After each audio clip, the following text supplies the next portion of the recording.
शम्मी कपूर और मोहम्मद रफ़ी का रिश्ता शरीर और स्वर का रिश्ता था। आप शम्मी कपूर के जितने भी गानों को जानते हैं, उन्हें याद कीजिए। देखिए कि इन गानों में रफ़ी साहब ने शम्मी जी के व्यक्तित्व और फिल्मों में उनके किरदार के साथ कैसा तालमेल बिठाया है।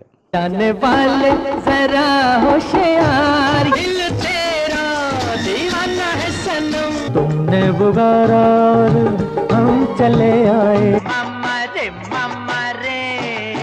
बदन पे सितारे लपेटे हुए है दुनिया उसी की, जमाना उसी। शम्मी जी रफ़ी साहब की आवाज़ को अपनी पहचान मानते थे और सरेआम ये कहते थे कि मैं उनकी आवाज़ के बिना अधूरा हूँ। आपकी आवाज़ चली गई एंड ट्रूली मेरी आवाज़ चली गई। ऐसा नहीं है कि रफ़ी साहब के अलावा किसी और बड़े गायक ने गाने नहीं गाए। उनके लिए मुकेश जी से लेकर मन्ना डे तक ने बहुत लोकप्रिय गाने गाए। दुनिया वालों से दूर, जलने वालों से दूर, छम छम बाजे रे पायनिया। लेकिन शम्मी जी तो केवल और केवल रफ़ी साहब की आवाज़ के ही दीवाने थे। लेकिन आज हम जिस फिल्म और जिस गाने की बात कर रहे हैं, उसमें किशोर कुमार की भी अहम भूमिका थी। किशोरदा ने इस फिल्म में बहुत ही महत्वपूर्ण गाना गाया था, जिसे सुनकर शम्मी कपूर हिल गए थे और कहने लगे थे कि किशोर, तुम इतना दर्द लाते कहाँ से हो। दर्द भरा है अफसाना। दोस्तों, आज इस खास पेशकश में हम इस फिल्म और इस गाने के बारे में विस्तार से जानेंगे और ये भी जानेंगे कि जब रफ़ी साहब घोषित तौर पर शम्मी जी की आवाज़ थे, तो फिर रफ़ी साहब की मौजूदगी के बावजूद ये गाना किशोरदा को क्यों दिया गया। तो इस वीडियो को शुरू से आखिर तक ज़रूर देखिए और अपनी राय भी दीजिएगा। चलिए शुरू करते हैं गीत और संगीत का ये सुरीला सफ़र।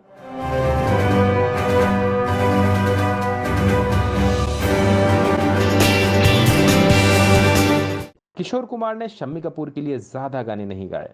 यह बहुत कम मौकों और फिल्मों में हुआ जब शम्मी जी के लिए किशोरदा को बैकग्राउंड सिंगर लिया गया। जाने अनजाने लोग मिले मगर कोई, सारे जहां की अमानत है ये, साथ सहेलियां खड़ी खड़ी।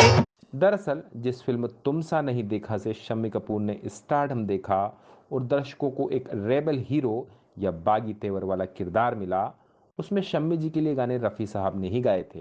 तो हमने लाख हंसी देखे हैं, तुम सा नहीं देखा। ये मस्त मस्त बिन पिए जलाती चल रही है राह में दी, छुपने वाले सामने आ, छुप छुप के मेरा जी न जल। उनके जैसे चुलबुले और ऊर्जा से भरपूर हीरो पर मोहम्मद रफ़ी की आवाज़ इस तरह से चिपक गई कि रफ़ी साहब और शम्मी जी की जोड़ी स्थायी हो गई। और शम्मी जी ने किसी भी फिल्म को साइन करने से पहले हर निर्माता और निर्देशक से डिमांड शुरू कर दी कि उनके गाने सिर्फ और सिर्फ रफ़ी साहब ही गाएंगे। I don't think anybody could have done for me what Rafi Saab did for me. And Shammi जी ने एक इंटरव्यू में बताया था कि रफ़ी साहब मेरी आवाज़ थे, जैसे मुकेश मेरे भाई राज कपूर की आवाज़ थे।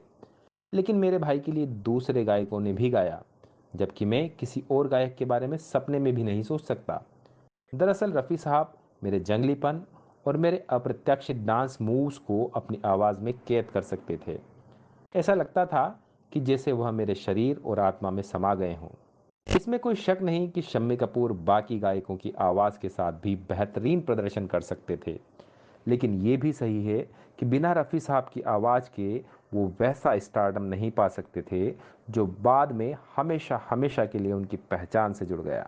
हाँ तुम मुझे बुला न पाओगे के झरोखे में तुझको बिठा कर, यादों को तेरी मैं दुल्हन बना कर, ये चांद सा रोशन चेहरा, जुल्फों का रंग सुनहरा। लेकिन ये तब की बात है जब शम्मी कपूर अपने स्टारडम की आखिरी मंजिल तक पहुंच गए थे। 70 का दशक था। तब मशहूर फिल्मकार शक्ति सामंत एक फिल्म लेकर आए जिसका नाम था जाने अनजाने। इसमें लीड एक्टर थे शम्मी कपूर और लीना चंद्रावरकर। इसके साथ विनोद खन्ना और हेलन की भूमिका भी अहम थी। नीली नीली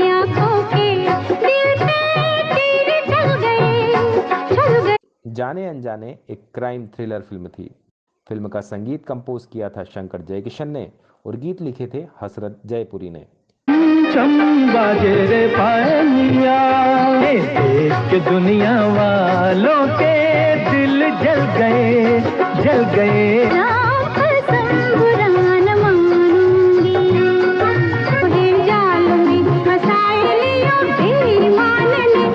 जाने अनजाने यहाँ सभी हैं दीवाने, ये भी है ये भी है। वैसे तो जाने अनजाने फिल्म का प्रोडक्शन 1968 में ही शुरू हो गया था, लेकिन बीच में जब शक्ति सामंत ने देखा कि शम्मी कपूर अपनी खानदानी रवायात के शिकार हो रहे हैं, तो उन्होंने फिल्म की शूटिंग रोक दी और शम्मी जी को कुछ दिनों के लिए लंदन भेज दिया। शक्ति जी को लग रहा था कि वो हीरो के लिए मिसफिट हो जाएंगे। शक्ति सामंत जी ने शम्मी जी को अपना वजन कम करने और फिट हो जाने के लिए कहा। उनके कहने पर शम्मी जी वजन कम करने में मदद के लिए लंदन पहुंच गए। शक्ति सामंत बड़े खुश हुए कि जैसे ही शम्मी वजन कम कर लौटेंगे वो फौरन जाने अनजाने की तेजी से शूटिंग शुरू कर देंगे। लेकिन जब शम्मी कपूर लौट कर आए तो उन्हें देखकर उनके सारे सपनों पर पानी फिर गया, क्योंकि शम्मी कपूर लंदन से और ज्यादा वजन बढ़ाकर या मोटे होकर आए थे। शक्ति सामंत समझ गए कि अब शम्मी जी का हीरो वाला वक्त चला गया, लेकिन फिल्म की काफी शूटिंग पूरी हो चुकी थी और वो इसे डब्बा बंद नहीं कर सकते थे। इसलिए मजबूरी में उन्हें किसी तरह शूटिंग कर फिल्म रिलीज करनी पड़ी और उन्हें इसका नुकसान भी हुआ। संयोग से 1971 में शम्मी कपूर की 4 फिल्में रिलीज हुई थी, जवां मोहब्बत, जाने अनजाने, प्रीतम और अंदाज। और इत्तेफाक से इन चारों फिल्मों में शंकर जयकिशन का ही संगीत था। लेकिन इनमें से अंदाज को छोड़कर शम्मी जी की बाकी सभी फिल्में फ्लॉप हो गई।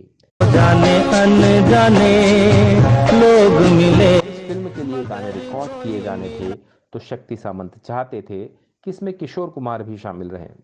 ये बात हर कोई जानता था कि शम्मी जी रफ़ी साहब के अलावा किसी और सिंगर को मंजूर नहीं करेंगे, लेकिन शक्ति जी किशोर कुमार की मार्केट वैल्यू का फायदा उठाना चाहते थे। उनकी आराधना फिल्म हिट होने में किशोर कुमार का बहुत बड़ा हाथ था, इसलिए उन्होंने इस फिल्म में किशोर कुमार से बैकग्राउंड में बजने वाला गाना बजाया, जिसमें किसी को अपने होठ नहीं हिलाने थे। क्या क्या हमने सोचा था रह गया बन के सपना। ये गाना फिल्म की थीम था और टुकड़ों टुकड़ों में फिल्म में 3 बार बजता।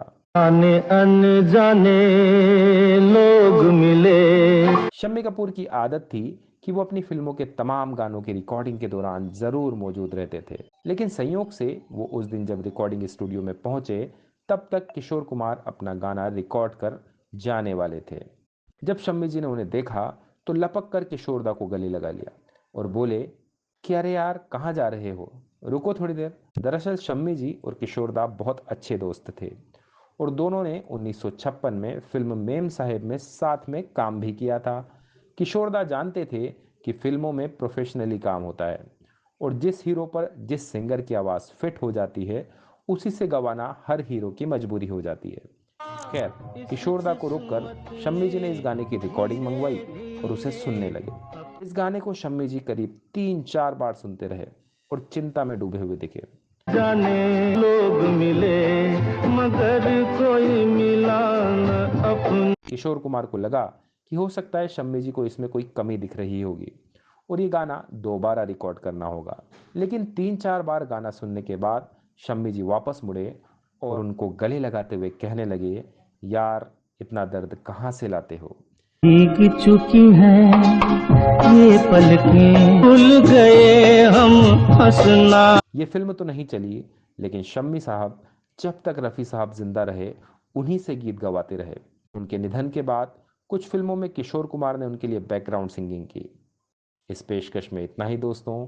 वीडियो देखने के लिए आपका बहुत बहुत धन्यवाद।